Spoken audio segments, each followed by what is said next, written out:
Selamat datang di Susah Bobo Story. Sebelum cerita dimulai, saya minta dukungan teman-teman dengan klik subscribe channel ini. Dan jangan lupa nyalakan lonceng notifikasinya agar tidak ketinggalan cerita-cerita baru dari channel ini. Selamat mendengarkan.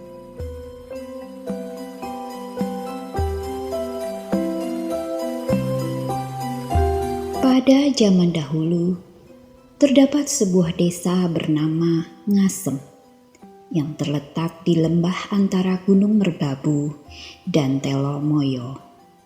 Di desa tersebut tinggal sepasang suami istri bernama Ki Hajar dan Nyai Selokonto. Pasangan suami istri yang baik dan suka menolong itu belum dikaruniai anak. Dalam keresahannya, Nyai Selokonto mengutarakan keinginannya untuk mendapatkan momongan. Maka, demi mewujudkan keinginan istrinya, Ki Hajar pun pergi bertapa ke lereng Gunung Telomoyo hingga tak tentu sampai kapan. Nyai pun menunggu dengan sabar meski khawatir karena suaminya tak kunjung pulang. Hingga akhirnya Nyai pun mengandung dan melahirkan. Namun betapa terkejutnya dia karena yang lahir adalah seekor ular naga.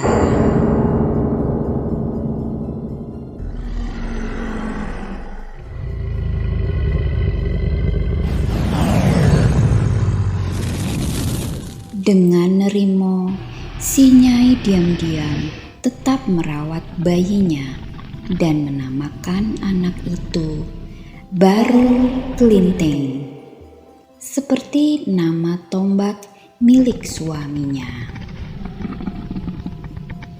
Baru berasal dari kata Brahmana yang artinya seorang resi yang kedudukannya lebih tinggi dari pendeta. Dan Klinting berarti kelintingan atau lonceng. Meski berwujud naga, Baru Klinting dapat berbicara seperti manusia. Ketika beranjak dewasa, Baru Klinting menanyakan perihal ayahnya. Untuk itu, Nyai mengutusnya untuk menyusul ayahnya yang bertapa di lereng Gunung Telomoyo dengan membawa tombak Baru Klinting milik ayahnya. Sesampainya di sana, Baru Klinting langsung bersembah sujud di depan ayahnya yang sedang bertapa. Awalnya Ki Hajar tak percaya kalau Baru Klinting adalah anaknya. Namun, hal itu diyakinkannya dengan menunjukkan pusaka yang dibawa Baru Klinting, titipan ibunya.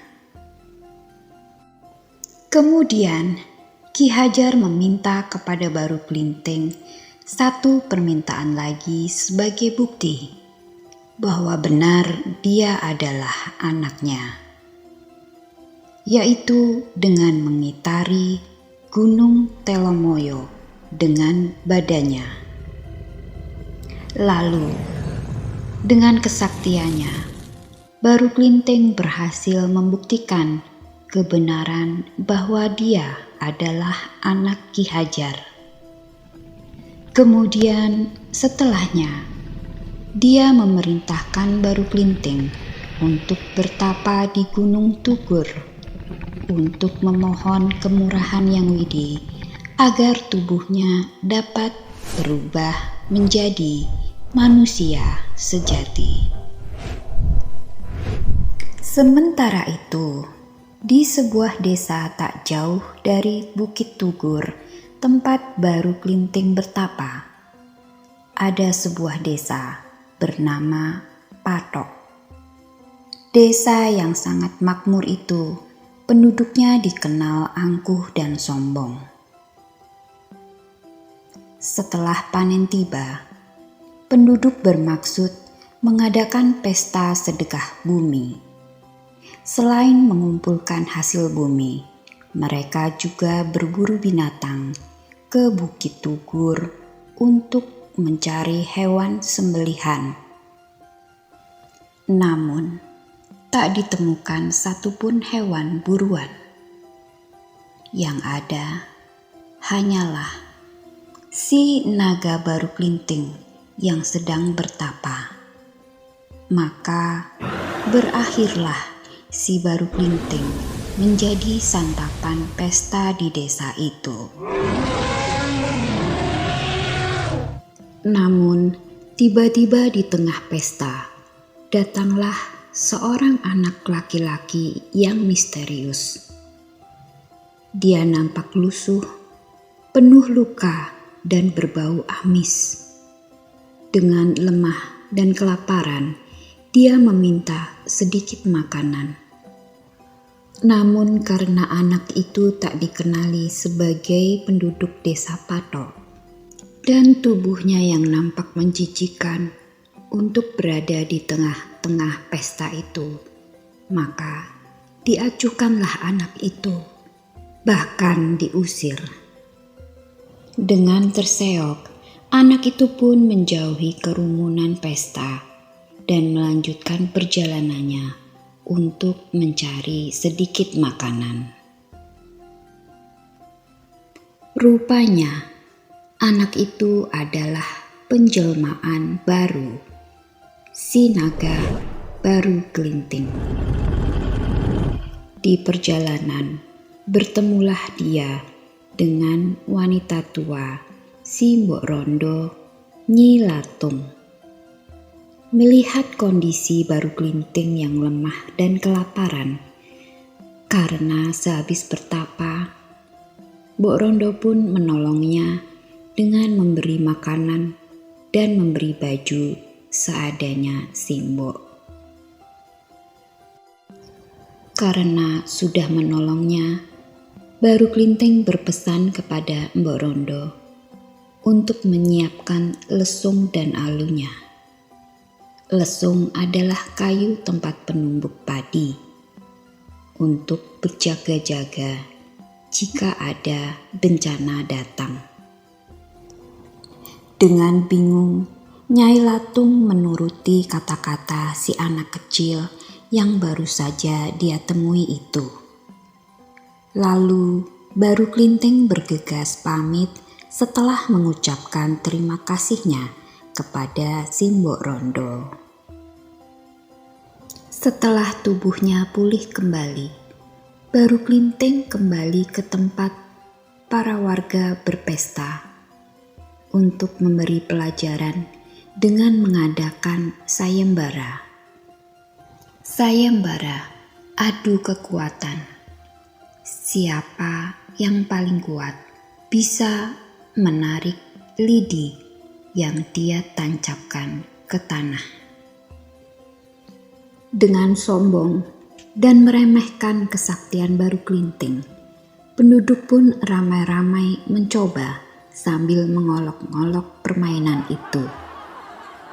Namun, kesombongan mereka berakhir dengan tak satu pun penduduk desa yang mampu dan kuat untuk mencabut lidi itu. Dengan masih mengolok-ngoloknya, para penduduk pun meminta si Baru Klinting menunjukkan kemampuannya untuk menarik lidi itu.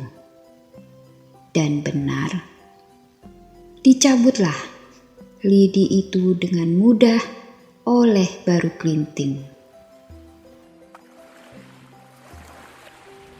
Seketika menyemburlah air deras dari dalam bumi ke permukaan tanah dan dalam sekejap menggenangi permukaan desa, yang dari dataran atas pun tumpah jadi air bah.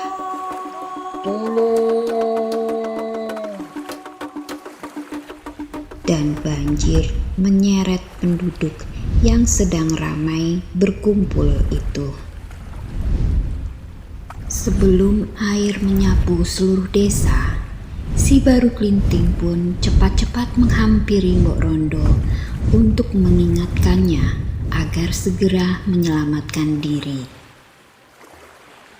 Lalu si Mbok pun menaiki lesung yang memang sudah dipersiapkan sebelumnya. Dan selamatlah dia dari bencana banjir itu. Sementara Baru Klinting pun kembali ke wujud aslinya, yaitu menjadi seekor ular naga untuk menjaga dan mendiami wilayah yang telah menjadi sebuah danau yang bernama Rawa Pening. Rawa Pening merupakan danau alami yang memiliki luas 2.670 hektar. Danau yang saat ini menjadi objek wisata alam ini terletak di 4 wilayah kecamatan di Kabupaten Semarang, yaitu Kecamatan Bawen, Ambarawa, Tuntang, dan Banyu Biru. Danau yang terletak di cekungan antara Gunung Merbabu, Gunung Telomoyo, dan Gunung Ungaran. Demikianlah cerita legenda kali ini. Sampai bertemu lagi di cerita legenda selanjutnya.